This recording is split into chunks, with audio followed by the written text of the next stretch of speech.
If you've ever had this feeling that something was terribly wrong with the world that we live in, but you couldn't figure out just what it was, then you've come to the right place. Secret societies, mystery religions, and the Illuminati have been controlling our reality since the beginning of time. But not anymore, because there is an awakening happening, and you are about to become a part of it. Wake up, because this is a call for an uprising. This is a call for an uprising. Welcome to today's show. This is too good to pass up. Some of you who might be members of the website, callforunuprising.com, saw the video that I put up on this movie from the 60s called Omicron. Yeah, I don't know where that term Omicron comes from, but we like the Greek alphabet. Duh. And about, how a body is used as a host for aliens, coincidental stuff. And obviously, if you've been paying close attention to the stuff I'm covering here, with transhumanism, with the Omniverse which of course Omniverse kind of works together, right? And the metaverse and the virtual realm and the quantum computers and the black goo and what they're trying to do and what they're trying to bring over and how they're trying to get something inside your body. Well, you're going to find this very interesting.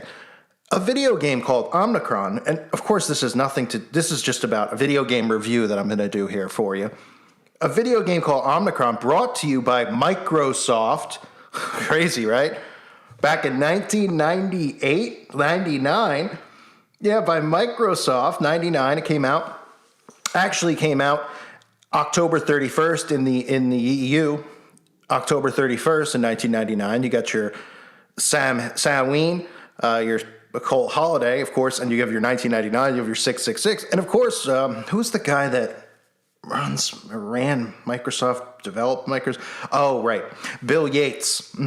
So that's interesting too. And the game features David Bowie, occultist David Bowie.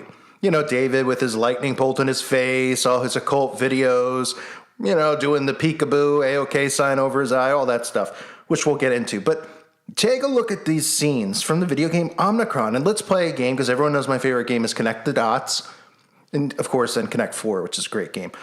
But let's play a little Connect the Dots and take a look at this really cool, of course coincidental plot for the video game Omicron, which subtitle of the name is The Nomad Soul. You got to see it to believe it.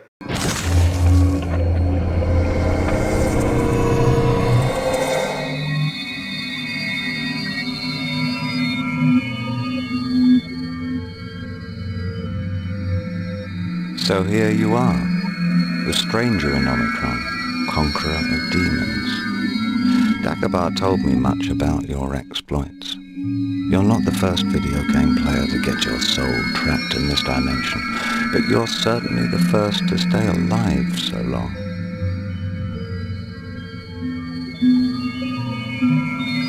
They're now in Astaroth's reservoir of souls. Better to die 1,000 deaths than end up there.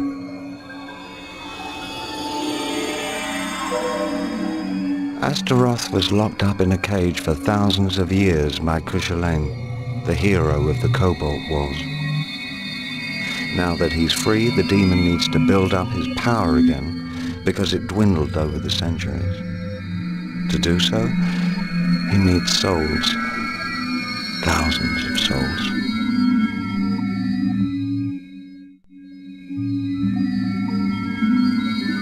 He derives his power from suffering souls. They endure infinite tortures in the reservoir. It is this endless suffering that will enable him to recover his former power.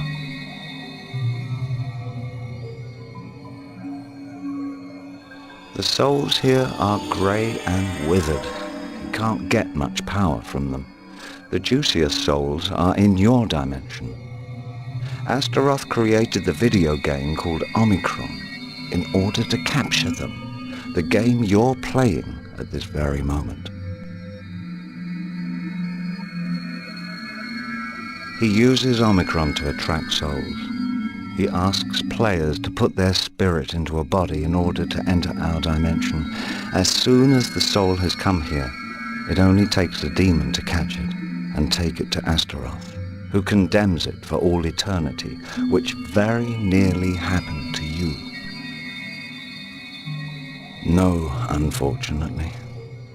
As long as your soul is a prisoner in Omicron, you run the risk of being caught by a demon and thrown into the reservoir. The only way to save your soul is to kill Astaroth. But nobody knows where he hides, not to mention how to go about killing him.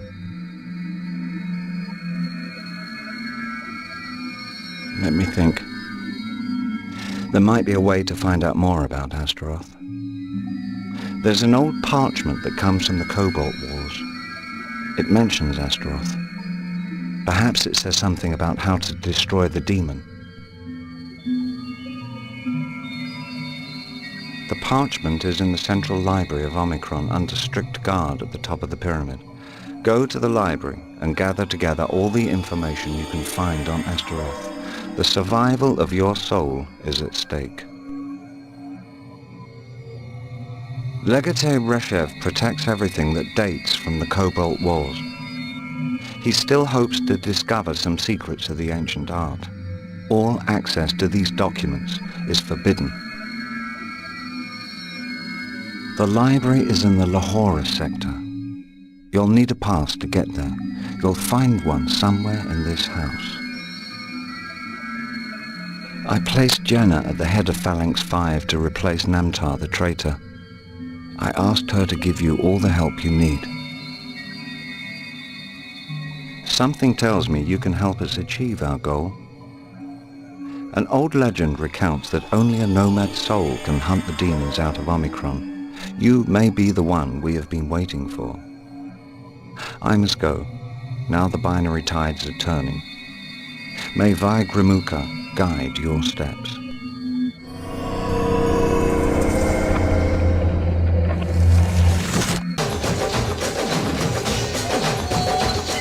Wake up, people of Omicron. Reshev and his corrupt government are lulling you to sleep in order to control you better. They have transformed you into puppets that are manipulated by Ix and the demons. Join the awakened ones and rise up to fight for your freedom. Together, we can win. All the inhabitants of Omicron are now awakened. The trusts have been destroyed. The last skirmishes are ending in the streets. We have had an extraordinary victory, which our descendants will recount from generation to generation, and we owe this victory to you, Nomad Soul. You helped us win back our freedom. For us all, you are now a legendary hero, like Cuchulainn before you. I shall try to take on material form again and leave this accursed network that has kept me prisoner for centuries. Thank you for all you have done for us, Nomad Soul. We'll never forget you. You have accomplished your destiny. Wow. So talking about demons and demonic possession, and then of course referencing how he's been trapped inside of this game for so long, right? He's been trapped inside of this matrix for so long, for centuries, right? Really interesting stuff. If you connect the dots with all the stuff that me and other people have been talking about, it's almost like something to do with graphene in a sense, right? I mean, graph. And some type of way to have the body connected to a network. Really cool sci-fi type stuff here I'm talking about. Of course, we're just having a good time here on the channel talking about video games. You know, no connections at all with Billy and who released this game and what date it was released on October 31st, 1999. That was the EU version. The other version came out November 5th, which also has a lot of significance. Remember the 5th of November. And of course, the video game's filled with stuff. Here's a cool scene from the game. Gotta love the floors. Really like their taste and style in floors. Haven't seen black and white checkerboard floors before. I guess they were playing on a chessboard. You can't make it up. You heard the words out of his own mouth about what the plot of the game is. The same thing with the movie that I discussed over on our website. And this is the Nomad Soul. It's an adventure game played from third person and side-on perspectives in unarmed combat. Oh, sounds really, really neat. But really what the game is about is it takes place in a futuristic city known as Omnicron. Okay. All right. Okay. Which is densely populated metropolis of the world Phanon. Okay, nobody cares. Right? But you get the point. Omnicron exists beneath an enormous crystal dome. Dome. Some of you out there probably like to hear that. Which was constructed to protect against the Ice Age. Wow, that entered into after its sun's extinction. The Ice Age.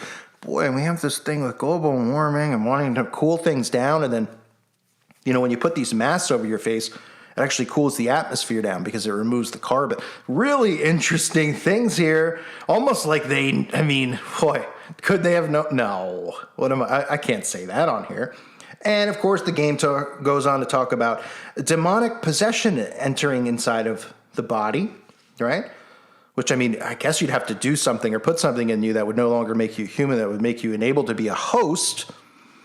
Right. So these are just all coincidental, interesting things I wanted to point out about this really cool game, right? It's available on the Dreamcast. I guess it was just a PC game for a while, and Dreamcast developed a version of it.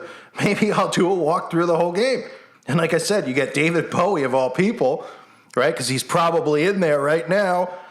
A lot, his conscience is definitely in there, right? Because these are the things that, he talks about as occultist, demonic possession, and lightning bolts, and all the stuff that he's into, constantly boy, crazy world of coincidences that we live in, right? And of course, articles have to come out talking about the video game. I guess there's like crazy conspiracy theorists who think that this is some type of I don't know. They don't realize that it's just the 15th letter of the Greek alphabet. There's no connection between a movie that talks about demons possessing someone's body, the body becoming hosts, and a video game that comes out that has the same exact plot, pretty much. And then, of course, trying to rescue these people who are trapped inside of this dimension, aka this matrix, aka this almost like this virtual hell. Really fascinating things. I hope you enjoyed my video game review, because that's all I can point out here. I'll go into deeper detail, probably on my website at callforanuprising.com, which I hope to see people over there. Again, the site is running very well. There's a lot of great info being shared over there, so check it out if you haven't. And I want to make sure you please subscribe to my other channels, because you never know. One more strike, I could be gone. And they could take my video game review the wrong way. I'm just trying to review a video game. Looks really cool, doesn't it? I can't wait to play. I'm sure you can't either. Everything, ladies and gentlemen, everything is right in front of our eyes. It's just a matter of whether you want to open your eyes or you want to keep blinking and looking away. I choose to look and see, and I hope you do too. I thank you guys for being here. I appreciate all of you greatly. God bless you and your families.